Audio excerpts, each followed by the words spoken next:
Lanjut. Ya. Kita akan ada 10 bab atau 10 bahasan. Yang pertama akan dibahas identifikasi definisi pencak area sang Banggodas, apa maknanya, yang kedua apa filosofinya, di sisi lain apa aspek ekonomisnya, kelima sejarahnya, keenam yang diajarkan apa saja, ketujuh seni budaya.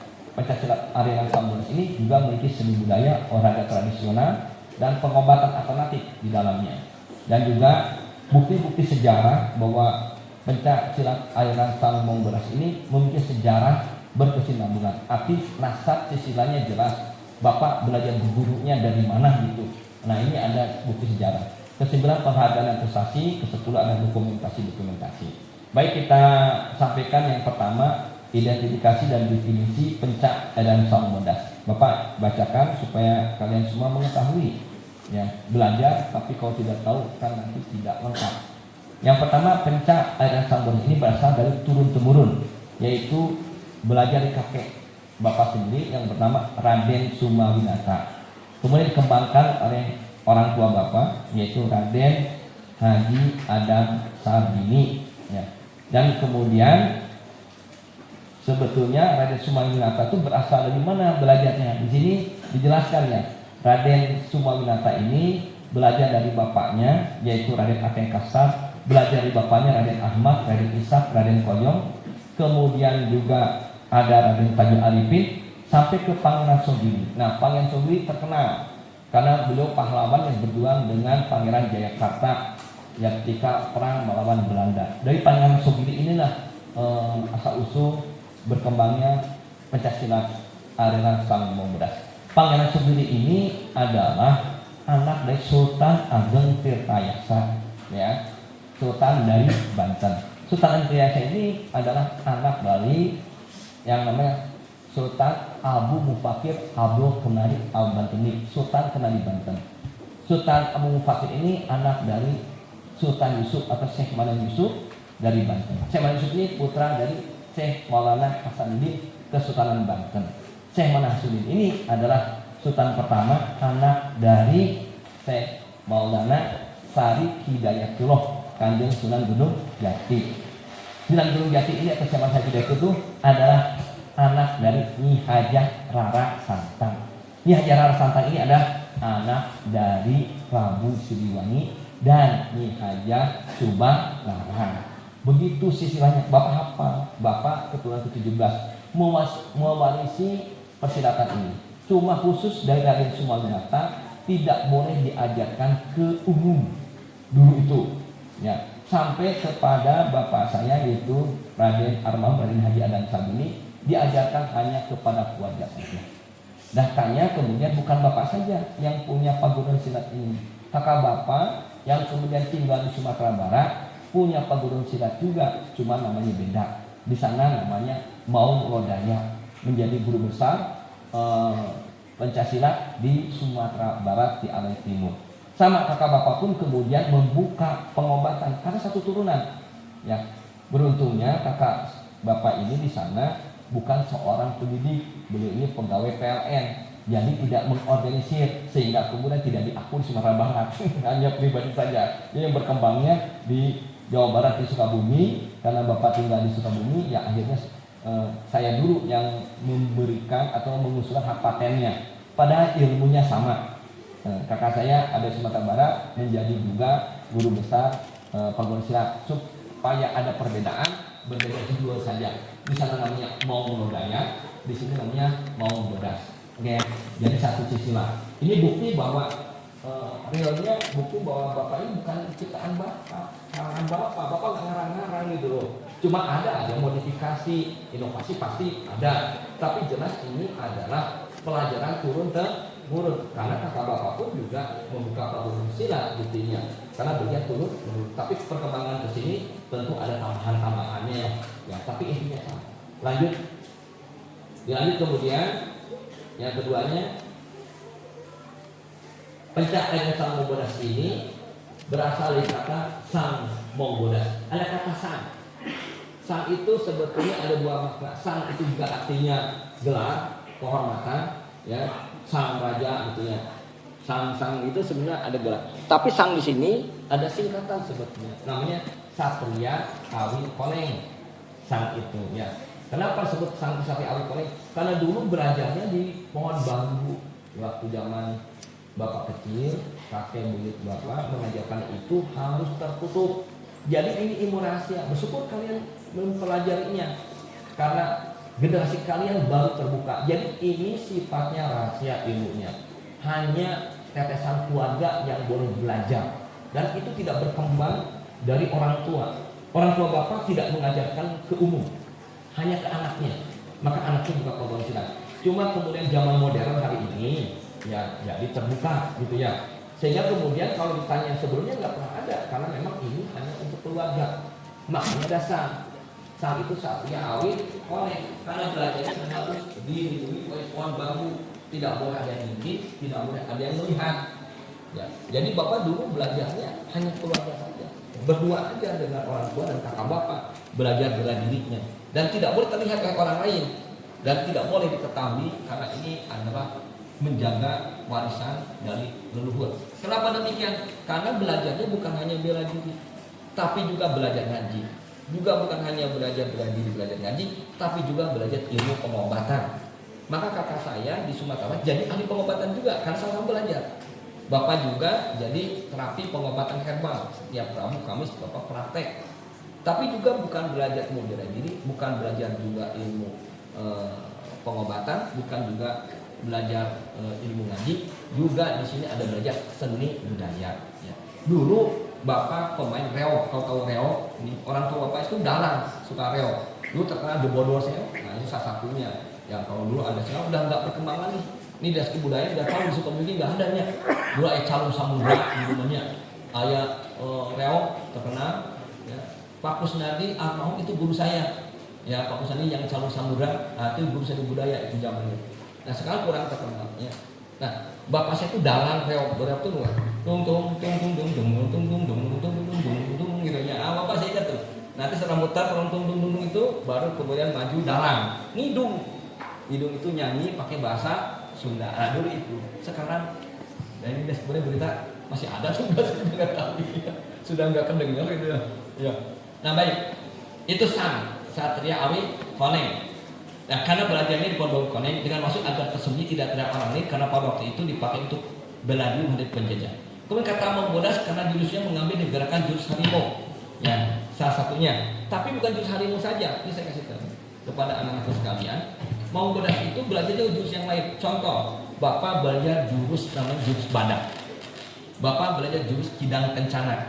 Ada jurus yang lain, tetapi mayoritas adalah jurus-jurus harimau. Padahal bukan hanya jurus harimau, ya, juga jurus-jurus yang lain.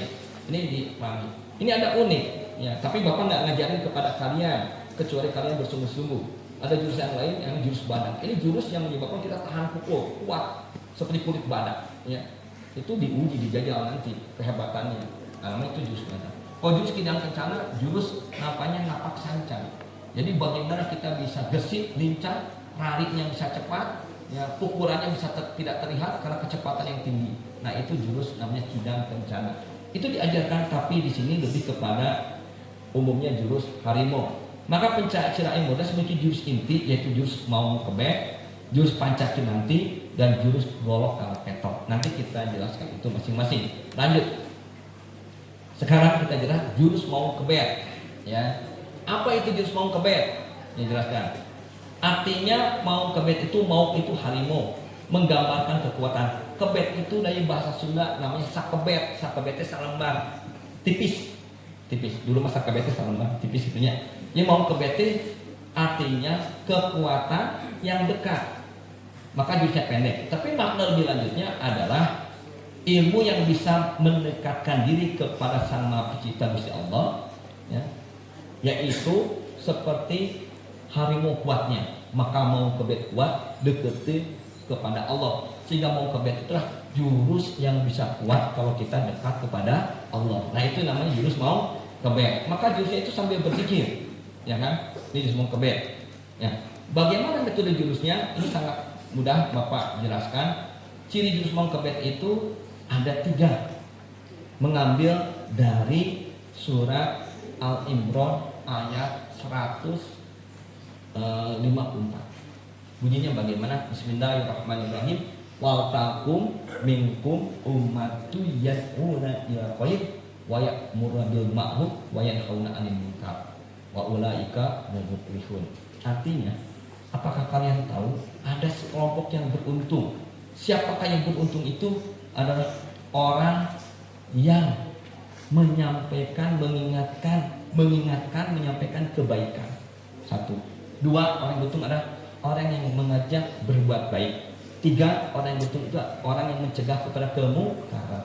Nah, tiga jurus ini kemudian, tiga poin penting surat Al-Imran tersebut kemudian dijadikan jurus oleh para ulama. Kakek bapak ini ada seorang ulama hikmah, ya. Mereka mengajarkan ilmu agama Islam sambil mengobati, sambil suka ngajampe kadokan batur. Maka jurusnya mengambil dari ayat Quran, sehingga lahirlah tiga jurus yang kemudian dikembangkan lagi oleh bapak saya, dikembangkan lagi oleh pribadi saya, jadikanlah tepakan. Jadi tepak dulu. Nah, jurusnya yang pertama itu yad'una ila khair. Yad'una ila khair itu adalah menyampaikan, mengingatkan kebaikan. Maka muncullah yang namanya jurus di kakek saya itu namanya jurus keprak, ya. Ini jurus keprak. Nah, keprak itu menyampaikan kebaikan, keprak itu mengingatkan. Nah, jurusnya keprak, ya. Di keprak itu yaitu dimulai dengan sikap jurus mongkebet. Nah, sikap jurus mongkebet itu ada berpasangnya begini. Tadi dari dinas kebudayaan bertanya saya kenapa begini gitu ya. Ya, ini itu adalah huruf namanya lam alif. Lam alif itu huruf lam alif. Lam alif itu dalam ilmu nahwu sorof, lam alif itu adalah huruf nafi, huruf meniadakan. La itu tidak ada. Ya. Alif itu ada Allah. Maka lam alif, huruf lam alif itu artinya la ilaha illallah. Namanya huruf nafi dan huruf isbat, meniadakan, mengisbatkan, meniadakan kejelekan, menghilangkan keburukan, mencegah kejahatan. Dengan adanya isbat itu menguatkan adanya Allah bersama dengan kita. Maka jurusnya pakai lam alif. Nah ini. Lalu kemudian alif itu dengan salamnya membaca kalimat hu. Hu itu hu. Kenapa hu? Kenapa ya? Kenapa? Gitu. Nah, kenapa gitu ya? Hu itu Allah. Domir, namanya domir mutasil daripada kalimat Allah. Ini pakai ilmu nahwu sorof. Hu.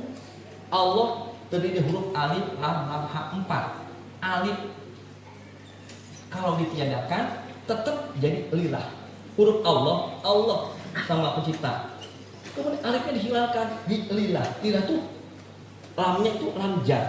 Li itu berarti artinya kata depan dalam bahasa Inggris proposition, dalam bahasa ilmu nahwu sorof Arab itu huruf jar, artinya bagi. Li itu bagi lam. Lahu untuk Allah. Jadi kalau huruf Allah alifnya dihilangkan, di lillah. Lillah itu untuk Allah. Kemudian lamnya dihilangkan lagi, jadi lahu untuk Allah. Ya, kemudian lamnya lagi dihilangkan, jadi hu. Nah, hu itu juga Allah. Jadi luar biasa kalimat Allah. Alif dihilangkan berarti lillah, hanya untuk Allah. Lamnya dihilangkan ini lahu bagi Allah. Lamnya dihilangkan lagi hu itu Allah. Satu huruf hu itu Allah. Maka hak itu nunduk. Gitu ya, nunduk. Nunduk itu sujudnya kita kepada Allah. Maka Allah itu zat, sifat, asma, af'al. Panjang itu ilmu tasawuf itu larinya. Maka lam alif. Lam nafi alif Allah. Tidak ada yang hebat, tidak ada yang kuat kecuali Gusti Allah. Ini makna jurus ini. Jadi kalau bersikap ini berarti jurus sikap lam alif, tidak ada yang hebat, tidak ada yang kuat karena ada Allah. Maka sikap sambutannya hu itu apa? Allah. Maka zikir itu ada zikir jahat, la ilaha illallah. Ada zikir ismu zat, Allah. Ada zikir hu itu zikir. Hu itu adalah Allah. Maka misalnya hu, nah sikap aja di mau bodas. Ketika beres begini, maka tundukkanlah kaki.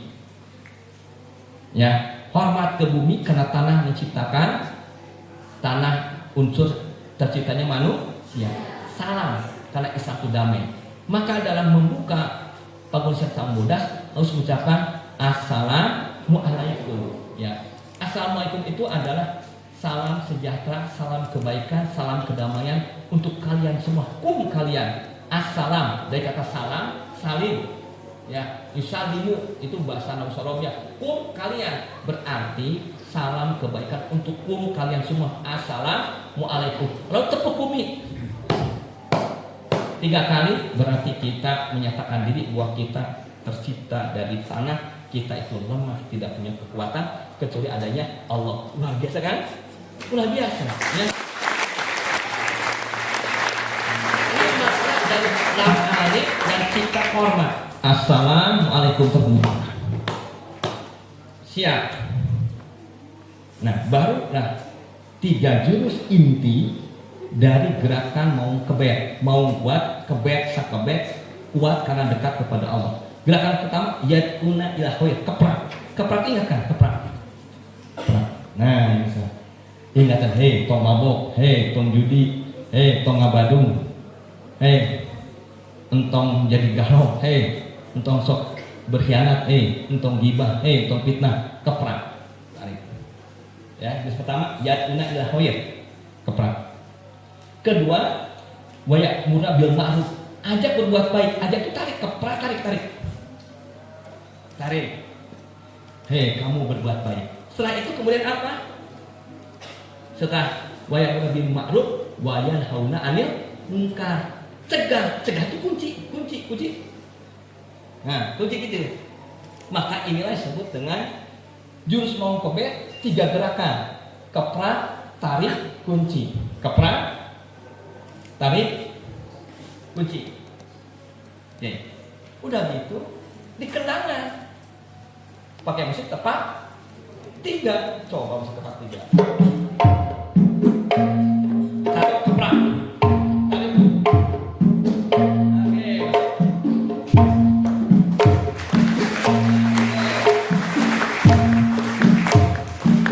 Oke, tunggu. Enak banget.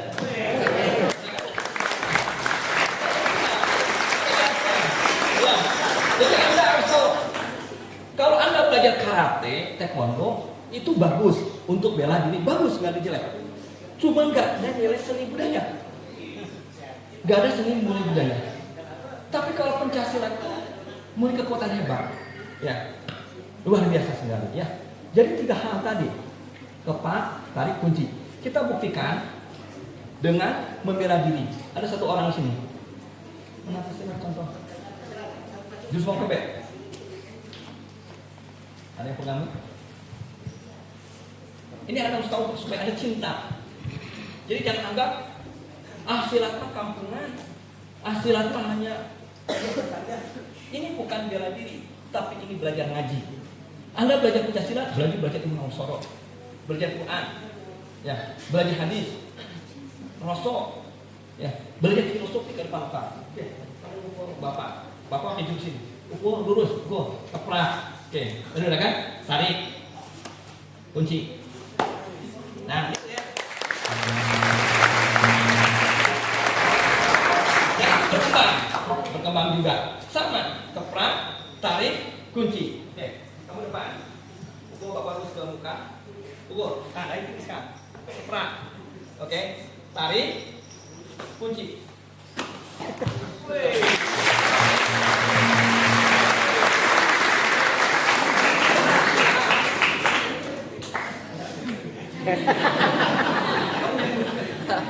Jadi bukan goyang, maka jangan sembarangan kali yang bisa patah. Kami ada terus keprak, tarik, kunci. Oke.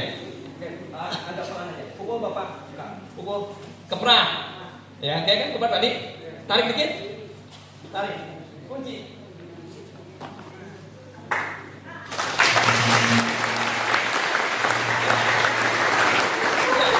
Teruskan tangan. Teruskan. Dengerin. Keprak, tarik, kunci. Oke. Anda nikmatin, ini seni, bela diri, filosofi, ngaji. Ya, masuk lagi. Lurus tengah. Nah, Ini tadi Bapak keprak sini, ditarik dikit, putar dikit, aja kunci. Ya, sekarang balik ke kunci. Keprak, tarik, kunci. Tuh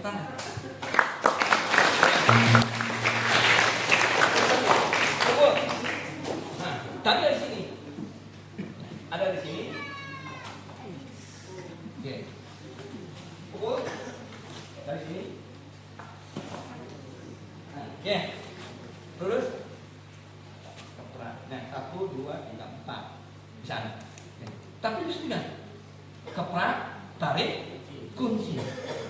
Keprak, ya inna ilahoya. Tarik, waya mengambil baru. Kunci, waya hauna anil mungkar. Ngaji enggak? Ngaji enggak? Ngaji. Semua gerakan itu ilmu.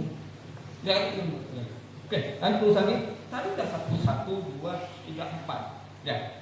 Oke. Bisa juga kelima. Pokoknya ini keprak. Tarik, ngomong, kepala. Putar, kunci.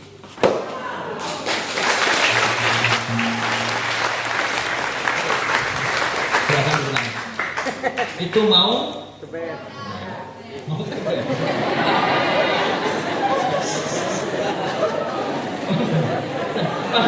Jadi kan ini untuk yang mau bodas betul judulnya, tapi jurusnya mau. Kita lanjut berikutnya. Apa? Next. Tadi mau kebet sudah, buhu udah dijelasin, lanjut. Mau kebet jurus sudah. Ini jurus-jurus mau kebet. Tadi Bapak langsung praktekkan, lanjut. Pancakila. Ya. Tadi yang kali itu slide-nya ada berapa banyak itu? Oh, pintar juga kamu ya. Soalnya Bapak tukang ngopi. Kalau nggak ngopi, yang mana lengit gitu. Bismillahirrahmanirrahim. Kalau sholat ada waktu ya, kita mundur 1 jam karena ini juga ngaji. Karena ini ngaji. Bapak jelaskan kenapa ada musik. Tahu supaya Anda jangan mudah bid'ah, musrik, dengarti. Ini Islam yang rahmatan lil alamin. Di pesantren aya gambaran Pak Haji Murad pertama kali datang tadi. Cek Pak Haji teruskeun cenah Pak. Bener Pak Haji ya. Oh dulu aya tukang pocong ribut ya Pak Haji. Oh cek Pak Haji teruskeun Pak Haji teruskeun. Saya dulu ke Pak Haji Murad lagi Pak Haji. Ya, sholat juga tenang ada waktu juga. Kita ngaji bisa mundur 1 jam. Jadi jangan terlalu formalistik dan saklek dan tidak ngerti dalam ilmu. Hadis sekalian, musik. Coba gambaran ketik nabi. Tapak 1 ya. 1 2 3 tafadhol. Ada maknanya? Ada. Nah, tenang. Nah, ning, nung, merenung, gong, kabus di Allah. Kasih plus.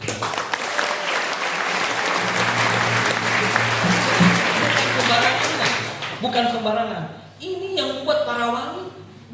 Bapak pemain gitar. Abah Faisal pemain gitar. Jagonya. Musik rock and roll.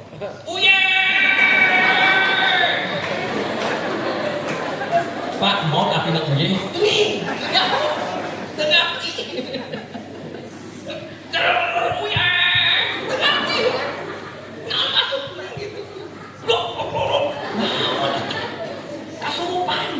Artinya nggak apa-apa hiburan, tapi kita ini mencari sesuatu yang punya hikmah filosofi yang dalam.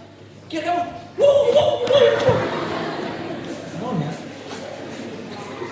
akal merubah sirup bukan berarti salah, tapi itu hanya sedikit manfaat. Ya, kalau musik ini luar biasa. Pukul. Nah, tenang kalian. Pukul. Bisa nih dengarkan semua. Pukul. Merenung siapa kita, dari mana kita. Baru pukul. Gong.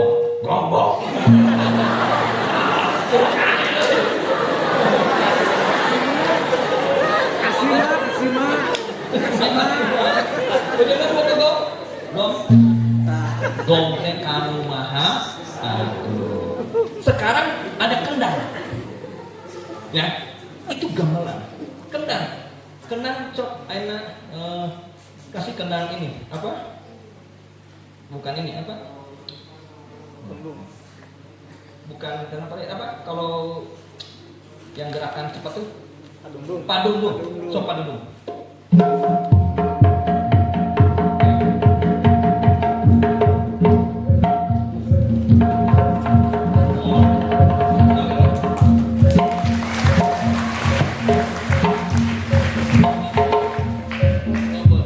Apa maksudnya? Gitu kan? Itu manggil jelema, manggil jurik, manggil jin, manggil siluman. Hei kadieu. Diberi trompet, totoe.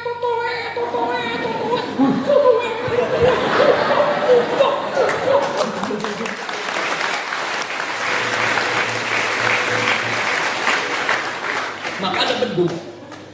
Itu manggil orang. Hei kumpul kadieu. Hai kumpul. Beres kumpul, diberi musik tenang. Ini cicing tuh kamu kering. Nih. Nung. Merenungkan kehidupan. Gong. Kan makhluk. Pernah ke gong heula. Ayo tuh. Gong. Nah ini enggak aneh. Gong. Di Padundung itu manggil orang banyak berkumpul. Supaya berkumpul dikasih musik yang hebat. Nah, yang tadi kan setelah berkumpul baru ngaji. Ngaji jelema ngaji kasaha. Bawa ceramah jelema iku mah ceramah. Oke. Jadi itu tadi gambarannya. Nah, sekarang Pancakinanti. Pancakina itu pancatulima. Kinanti itu seni. Jurus tertinggi dalam ilmu ampodasi itu adalah ketika kita sudah masuk ke lapisan kelima. Maka jurus ampodasi itu terbagi 5 bagian. 5 bagian, lapis jasad dan lapis kolbu. Jasad punya 4 lapis. Yaitu lapis jasad, pikir, nafsu, rasa. Jasad melahirkan olah tubuh, wiraga dalam sirah. Pikir menjadi olah pikir. Olah pikir melahirkan ilmu hipnotis gendang. Ilmu sirap, hipnotis, hipnoterapi, hipnoseling, jadi jualan supaya laku.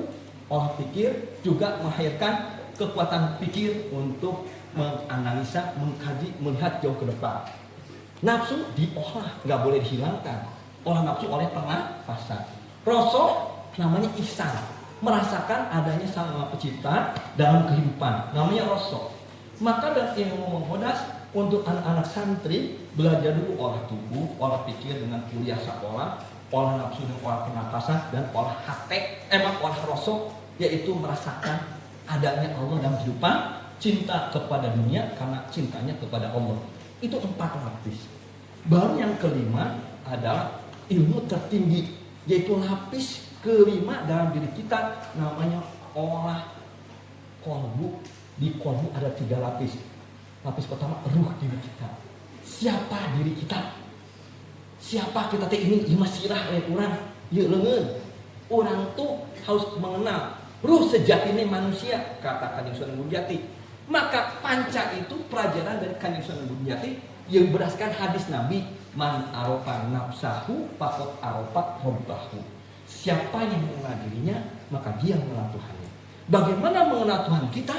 Yaitu dengan mengkaji diri kita. Kita tidak perlu mengetahui Allah melalui Apollo ingin ke Mars. Allah tidak ada di Mars di Pluto. Allah ada dalam diri kita, sedekat urat nadi kita. Maka kenali diri kita. Bagaimana cara mengenal diri kita? Kita harus punya 7 lapis, memahami 7 lapis di manusia.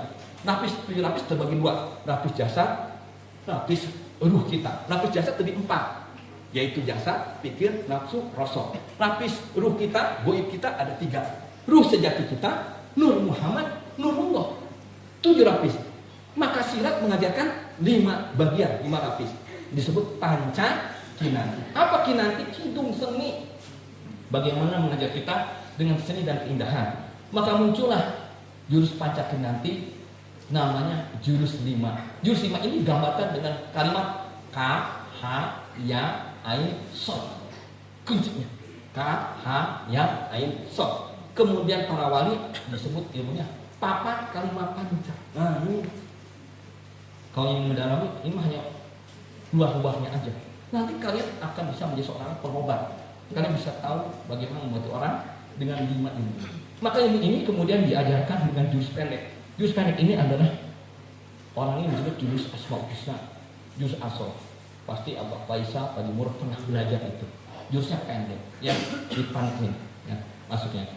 Jadi jurusnya adalah sama seperti tadi, cuma dengan asma. Kekuatan pancakinanti sangat tergantung kepada tarikan nafas, gerakan tubuh, dan asma Allah yang dibaca. Kalau kita mengaji ini, kita tarik baca ya, disebut. Lalu ditahan, dibuang baca ya.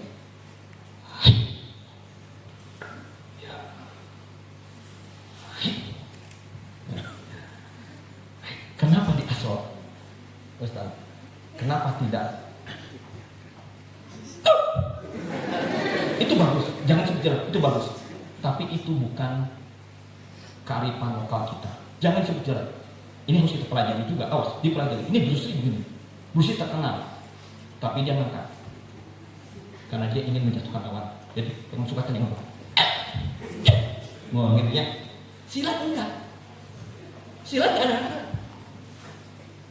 Silat asal. Tarik. Kenapa ngesrot? Manusia diciptakan dari tanah. Kita kuat kalau menyatu dengan tanah, kekuatan kita. Sehingga jangan diangkat. Maka ketika jurus itu pakai ini tenaga dalam. Kau ngangkat, loss. Hilang kekuatan. Beda. Bukan berarti jurus yang lain salah.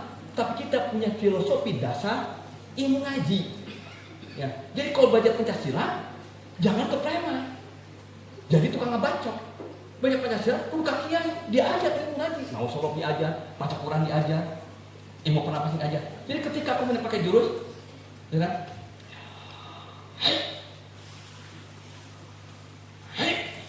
Asal tuh sekali.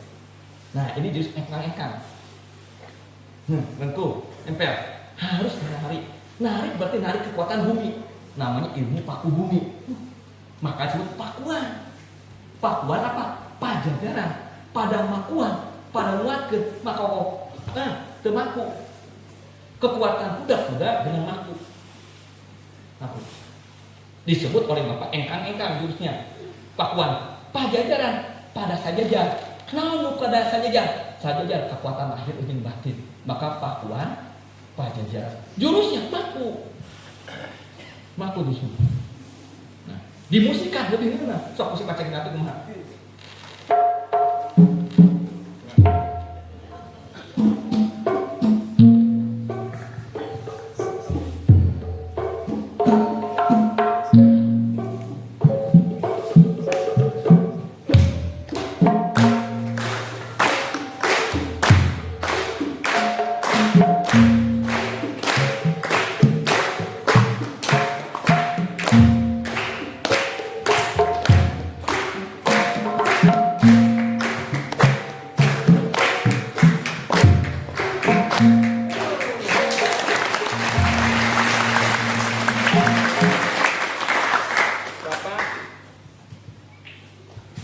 Bapak mengajarkan inti pencak silat berdasarkan ilmu para ulama.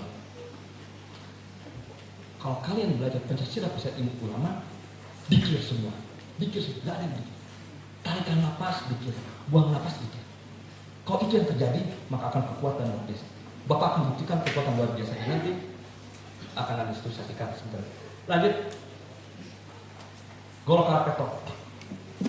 Mana goloknya?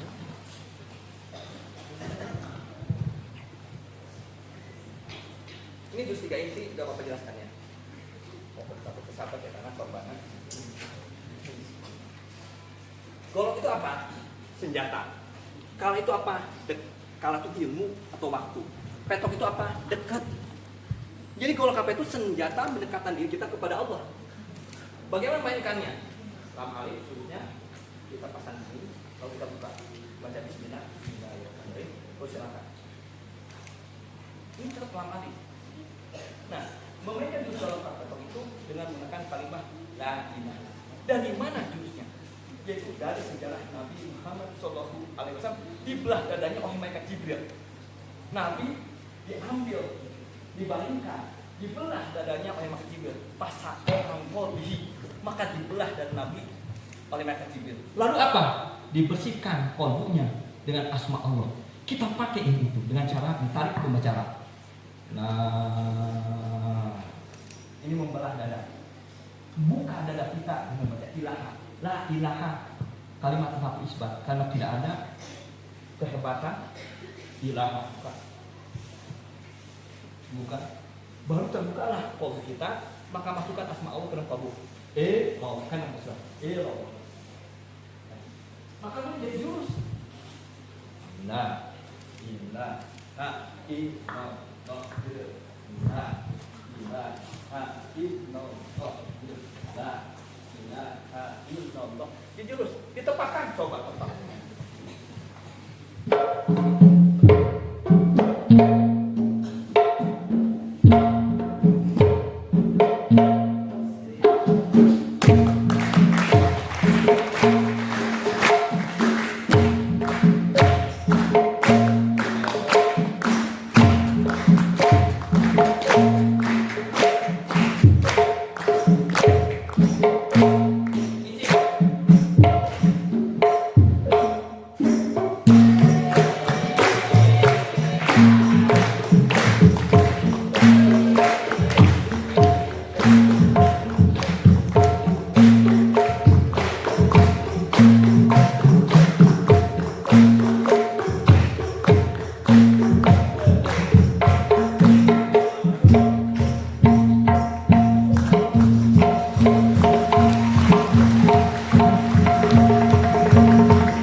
Kalah petok.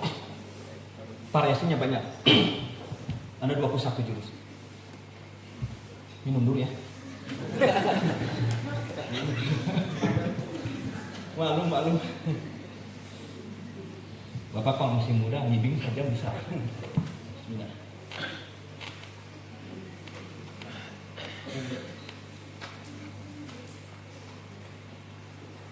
Lanjut.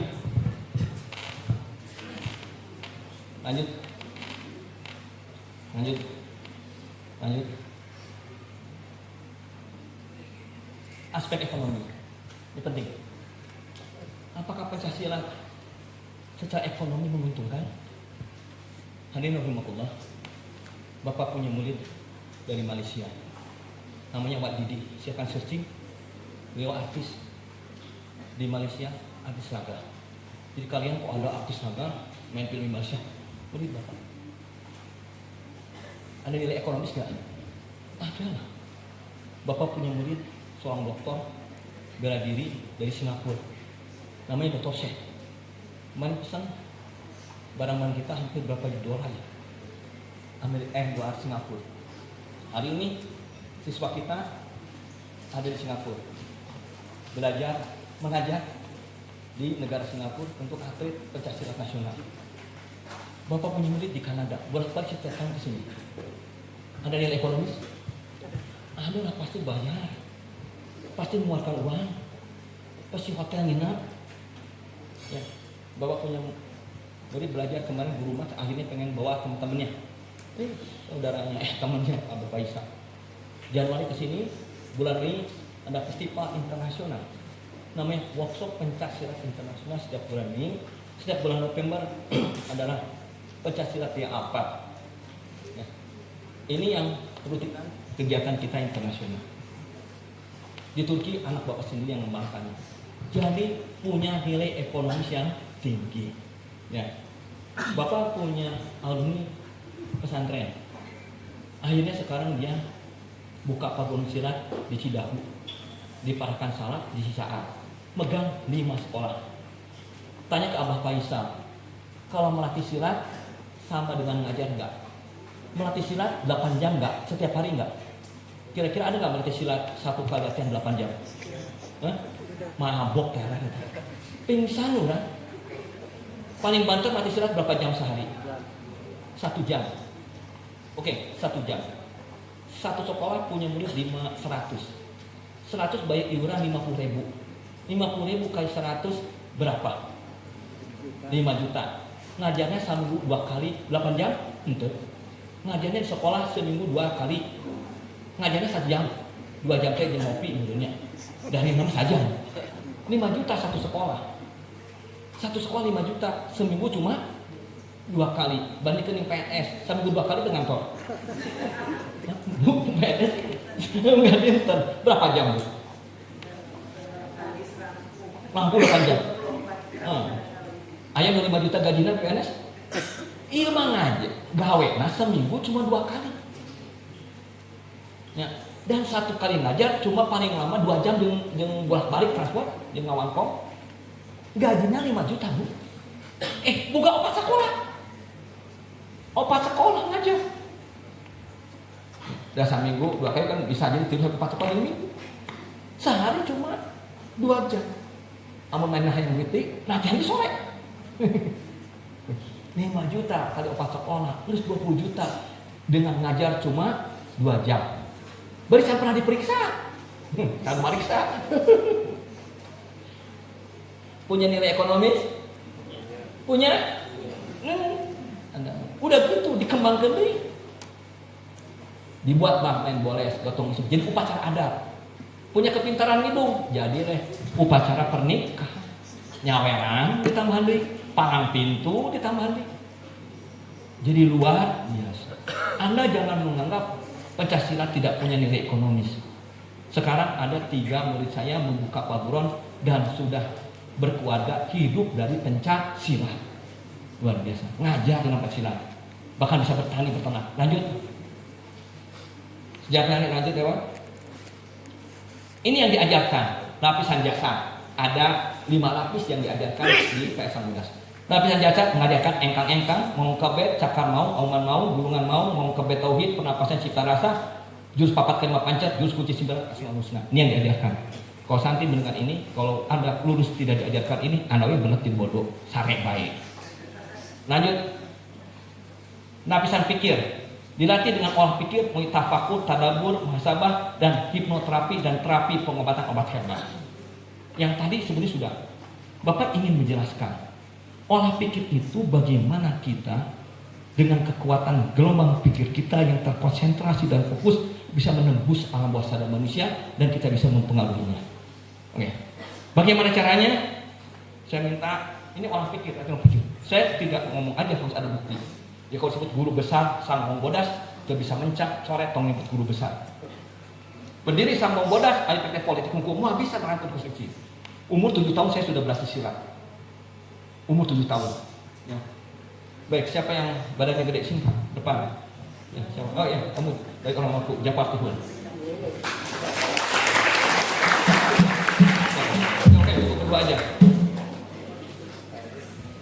Dengerin. Kamu normal? Kamu sehat? Sehat. Bagaimana orang jadi tidak normal? Orang tidak normal ketika nafsu, emosi. Ini teorinya supaya kalian bisa belajar ilmu bela diri, bisa menjatuhkan lawan tanpa berkelahi. Terutama untuk akhwat ya. Orang nafsu itu orang lemah. Karena dia tidak rasional, oksigen kurang masuk ke otak. Bagaimana caranya supaya nafsu? Bukan jadi kesurupan. Bukan ayat yang menyambat. Supaya orang nafsu, supaya dia tahu nafsu itu lemah, maka caranya oksigen kurangi ke otak. Bagaimana cara oksigen kurangi ke otak? Dia harus mengeluarkan tenaga besar. Ketika dia mengeluarkan tenaga besar, seperti tadi Bapak, haheho. Eta kurang oksigen karena terlalu cepat gerakannya, sehingga darah nggak nyampe otak. Ketika orang emosi, ketika orang marah besar, itulah kelemahan manusia. Karena ketika dia nafsu, dia emosi, kita bisa mempengaruhi alam bawah sadar.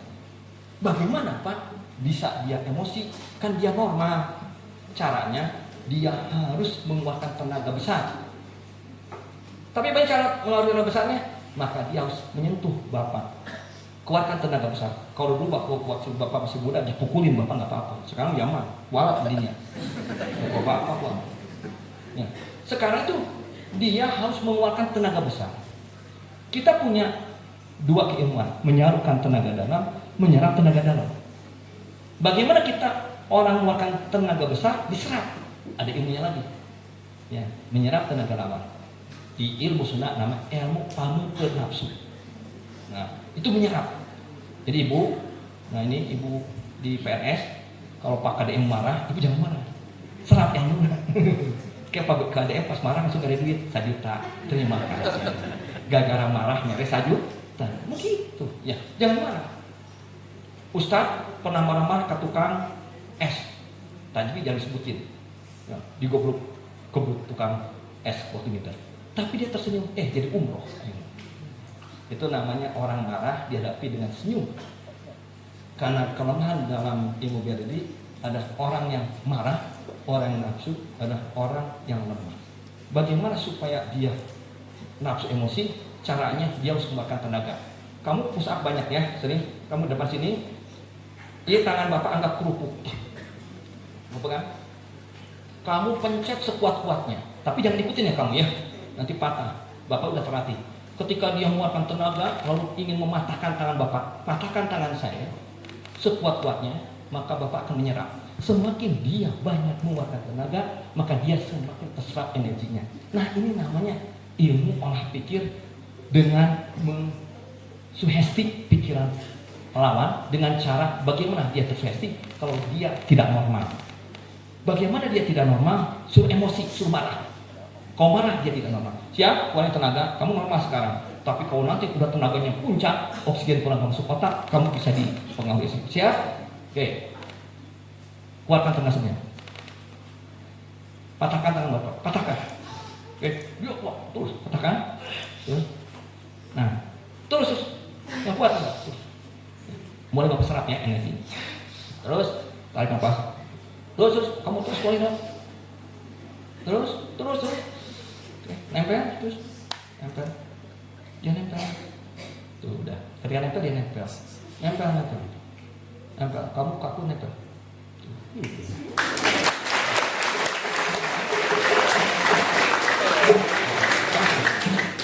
Wali tangan yang besar, 1, 2, 3, ya, yang kuat, terus sampai nempel terus nempel. Aku. Oke, kamu.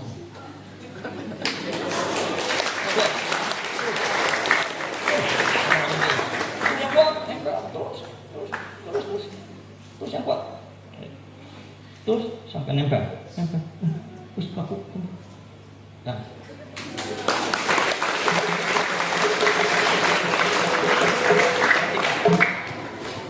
Kalian jangan didebatkan. Nanti disebutnya ini bohong. Siapa orang bisa? Ini namanya ilmu dikrenya hipnotis. Tapi hipnotis dengan bela diri. Yaitu ditarik seluruh kekuatannya. Setelah ini dia mudah, dia lemah. Maka dia bisa dipengaruhi, bisa dijatuhkan. Kalau bapak bilang sekarang kamu tidur.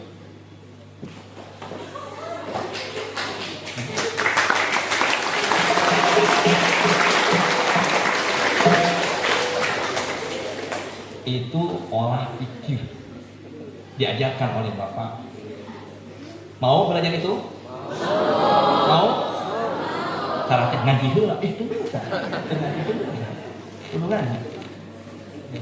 Maka perhatikan ini bukan sembarangan. Ya, jadi kita bisa menjatuhkan lawan dan kejam. Bantu 2 orang sini, kejam 2 orang, angkat kaki. Kejam. Oke, lemas. Tidur yang nyenyak. Orang emosi, nafsunya besar, oksigen kurang masuk otak, itu bisa kita pengaruhi pikirannya. Kita tembak pikirannya, gitu. Maka kemudian kalau dia punya duit, kasihkan duit, kasih duit. Itu jadi kejahatan. Kita pengen apain? Santri Bapak jangan sampai kepelet. Ini ilmu pelet juga. Ketika dia menyakiti, tersakiti, lalu kita melakukan keilmuannya, kita pengaruhi alam bawah sadarnya, dia akan menjadi tergila-gila kepada kita. Tapi mohon maaf, isi saya nggak begitu ya. Baik, cukup. Kalian sehat, kalian kuat. Dengerin. Yang tidur, kalian kuat, kalian sehat, kalian hebat, kalian cerdas, kalian semakin semangat, kalian semakin kuat, kalian semakin baik, kalian semakin soleh, kalian semakin kuat.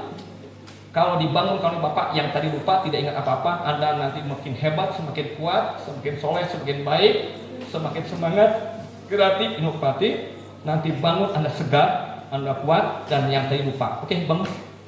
Bangun, kasih plus dulu. Terima kasih. Baik, lanjut. Udah beres. Sebelumnya itu lapisan apa? Pikir. Itu pun menjelaskan lapisan nafsu. Itu pun menjelaskan lapisan rasa.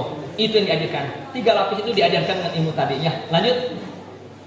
Apa yang tertinggi dari keilmuan bela diri khusus di Arisan Dikir ya, padkuruni adkurukum. Barang siapa yang suka ingat kepada Allah, Allah bersama dia. Allah yang menciptakan semesta. Tidak ada orang yang sanggup mengalahkan Gusti Allah. Bagaimana caranya kita supaya menang? Caranya selalu bersama dengan Allah, kita menang. Begitu aja selesai. Lanjut. Alhamdulillah yang lain sudah. Terima kasih atas segala perhatiannya Bapak Cukro Malaysia.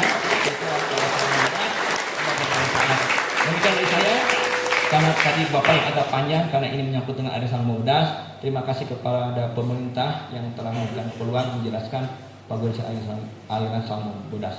Tentu tidak ada garis yang tidak retak, semua ada kekurangan kelemahannya. Mohon maaf ya ada kekurangan kelemahannya. Semoga Allah maafkan. Bapak tutup dengan baca Hasbunallahu wa ni'mal wakil, ni'mal maula wa ni'mal nasir. Alhamdulillah. Amin. Wassalamualaikum warahmatullahi wabarakatuh. Baik, terima kasih Prof.